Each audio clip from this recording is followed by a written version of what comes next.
Nakon namicanja vam se prva očica nekontrolirano rasteže. Ili ste možda nanizali sve očice na vrh igle i ne možete ih gurnuti dalje. Ili vam je završni rub previše stegnut.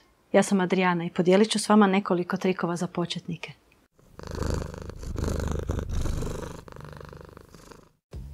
Namicanje dugim repićem samo je jedan tip namicanja, odnosno načina na koji možete započeti pletivo.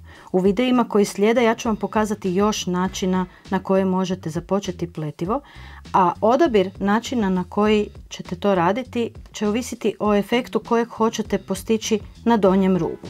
Ovdje imam nekoliko različitih vrsta namicanja već napravljenih. Dakle, ovo je namicanje dugim repićem, malo je čvršće i stisnutije. Ovo je namicanjem pletenjem prave očice i prilično je elastično. Sa krive strane izgleda nešto drugačije nego dugim repićem. Ovo je namaknuto kukicom. Ovdje je jedan ukrasni rub sa zubićima. I na kraju ono što većina vas zna kao osnovno namicanje i naučili ste od vaših baka je namicanje dugim repićem, ali da je dugi repić u duplo. Meni se taj tip namicanja ne sviđa zato što dobijem predebeli i naglašeni rub i nije mi u skladu s ostatkom pletiva, ali vi ćete izabrati ono što vama najbolje odgovara. Dobro uvježbajte namicanje jer se vrlo lako zaboravi. Na početku namaknete potreban broj očica za vaš projekt i onda pletete, na primjer šal. Pletete i pletete i pletete, nekad to traje tjedan, dva, mjesec, dva, nekad i duže. I više se ne sjećate kako ste započeli. Pletilje koje dugo nisu plele često mi kažu da se sjećaju pletenja očica, ali ne i namicanja. Zato je moj savjet, uzmite svaki dan, svaki drugi dan namaknuti 10-ak očica da vam prsti zapamte što ste radili. Kod namicanja ravnomjernost se dobije ujednačenim zatezanjem. Ako namičete metodom dugog repića, onda je jako važno kada provučete radnu nit kroz omču palca, da tu omču s palca labavo pustite i ujednačeno ravnomjerno zatežete i nit sa kažiprsta i nit sa palca. Ako u nervozi ili u žurbi puštate omču s palca kao sparačke, može vam se desiti neki čudni čvor kod kojeg nema druge nego skinut ga i očicu namaknuti ponovo. Osnovno kod namicanja je da se potrudite da bude zaista lijepo i ravno. Izgled namaknutog ruba se vidi na završenom projektu točno onakav kakav je bio namaknut. On se kasnije neće izravnati. Zato ne žalite truda i ne štedite na vremenu kad namičete jer će vam na kraju biti žao što ste se žurili i ostavili neuredno. Kako sam već rekla, kad pletete neki projekt, najmanje vremena utrošite na započimanje. Otprilike 0,5%. Što znači da ako pletete neki projekt 30 dana, 1 sat dnevno, to vam je 30 sati, a 0,5% nije niti 10 minuta. 10 minuta koncentracije i pažnje da na kraju lijepo izgleda najvidljiviji dio predmeta koji se vidi na rubu kape na čelu, na vidljivom dijelu šala, na rubu rukavice. I još jedna stvar jako važna kod namicanja, da si olakšate pletenje prvog reda. Očice trebaju biti zategnute toliko da lagano kližu iglom, a isto tako kada uhvatite samo niti da ne ispadnu same od sebe. To je najbolje zategnutost. Međutim, kod pletenja prvog reda najviše glavobolje vam zadaje ova prva očica koja je živa. Znači ona je slobodna i širit će se kod vašeg svakog probadanja prve očice u nizu. Predlažem vam da si je svežete, ali na poseban način da kasnije, evo ovdje, kad razvežete na kraju projekta taj repić, ovdje ne ostane niti čvor, a niti neka omča koja bi vam smetala, nego ćete dobiti slobodni repić kojeg možete lakše uvući ili s njime spajati. To ćete napraviti tako da kada ste namaknuli dovoljan broj očica, rasporedite radnu nit u lijevu stranu, a repić na desnu stranu i sada repićem preklopite radnu nit i izvučete sredinu repića ispod radne niti kroz ovu omču. Nemojte izvlačiti repić do kraja, nego trebate dobiti jednu ovakvu mašnicu.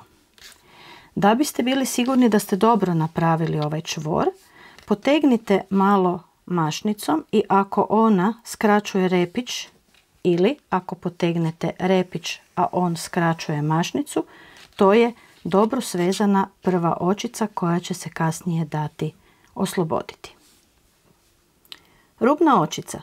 To vam je svaka očica koja je na početku i na kraju reda. Ona ne sudjeluje u širini pletiva jer se ili okrene iz profila ili vam uđe u šav, pa vam često u uputama piše nanižite određeni broj očica plus 2. Pa te 2 to su te dodatne očice za rubne očice. Postoji više načina, odnosno 3 su načina na koji možete postupati sa rubnim očicama, ali kako god to radili, uvijek na početku radnu nit prebacite ispod igle na drugu stranu, kako ne biste dobili privid da se radi o 2 očice i pleli svaku nit posebno i dobili širenje pletiva. Znači prvi način je ovaj koji ste naučili kroz moje prve videe, a to je da se prva očica skine neopletena i dalje da se plete red očice onako kako trebate zbog projekta ili kako vam nailaze. Drugi način postupanja sa očicom je da se prva očica plete, ali se na kraju reda, prije nego što dođete, odnosno kad dođete do zadnje očice, prije pletenja zadnje očice se nit prebaci prema naprijed. Nit se prebaci prema naprijed i očicu zadnju prebacite neopletenu. Na ovaj način ste nit pripremili sa strane koja vam treba da biste prvu očicu pleli pravo. I dalje red kako vam ide. Ovaj je način jako lijep zato što dobijete na rubovima uvijek jednu lijepu ujednačenu pletenicu bez razlike da li se to radi na kraju pravog reda ili na kraju krivog reda. I zadnji način, možda meni često najdraži, je kada pletete očicu rubnu i na početku reda i na kraju reda. Tu je na početku reda potrebno očicu dodatno zategnuti i pletemo skroz do kraja reda. Zadnju očicu pletemo.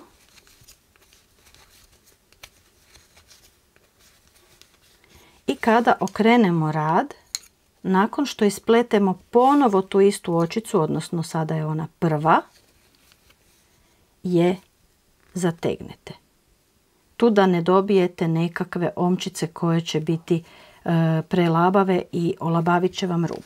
Ovakav način vam rezultira rubom koji je malo čvršći i osigurava kod spajanja nekog predmeta da vam se tu neće pojaviti nekakve dodatne rupice. Kako držati igle i očice tokom samog pletenja reda? Najjednostavnije vam je držati igle tako da primaknete na ljevoj igli očice što je moguće bliže vrhu igle. One su formirane na ovom debelom dijelu igle, a vrh je tanji, pa će vam ostati dovoljno prostora između vrha igle i same omče očice za lakše provlačenje očice desnom iglom. Na desnoj pak igli cijelo vrijeme igla kliže kroz očice da vam se ne bi formirale očice ovdje na samom vrhu, jer kad ih formirate na samom vrhu, one ostaju tako malene kao što je vrh i kasnije ih nećete moći prebaciti na ovaj deblji dio i nema druge nego parati. U isto vrijeme srednjim prstom na lijevoj ruci i kaži prstom na desnoj ruci pridržavamo očice da nam ne padnu sa igle.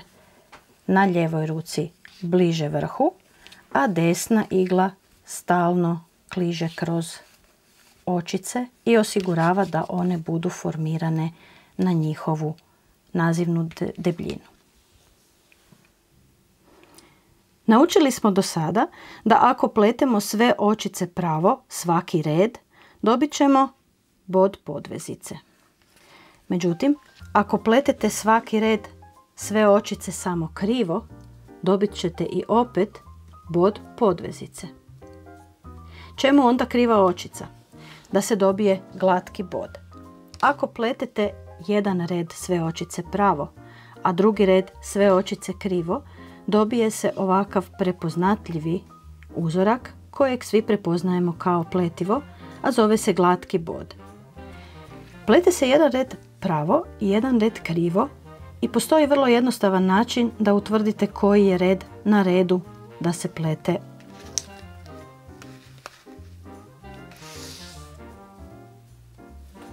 Malo je besmisleno razmišljati o tome da li ste pleli zadnji red pravo ili, na primjer, zapisivati zadnje sam plela pravi red. Nego postoji jedan vrlo jasan način. Kada pripremite pletivo u lijevu ruku, prije nego što počnete plesti red, detektirate ako vas gledaju ova srčeka, kapljice, slovca V, kako već hoćete, onda je red koji trebate plesti pravi. Dakle, sljedeći red treba plesti pravo.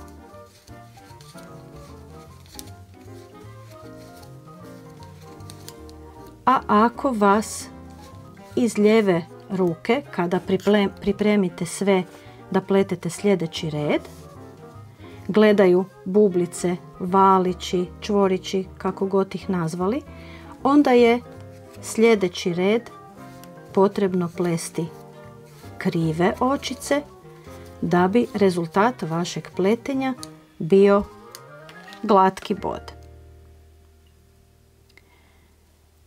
Već je bilo reakcije na način na koji pletem, jer vi ne pletete tako. Radi se o tome da opleti poučava tehniku pletenja zatvorenih očica. Većina početnika ne vidi razliku, pa je bolje da su vam sve očice uvijek okrenute na istu stranu, a ovdje je to tako da je lice očice okrenuto u lijevu stranu. Tako ćete pravu očicu uvijek probadati s lijeva, odnosno s lica, a kod pletenja krive očice je potrebno prebaciti nit preko igle da se dobije i opet jednako okrenuta, odnosno zatvorena očica.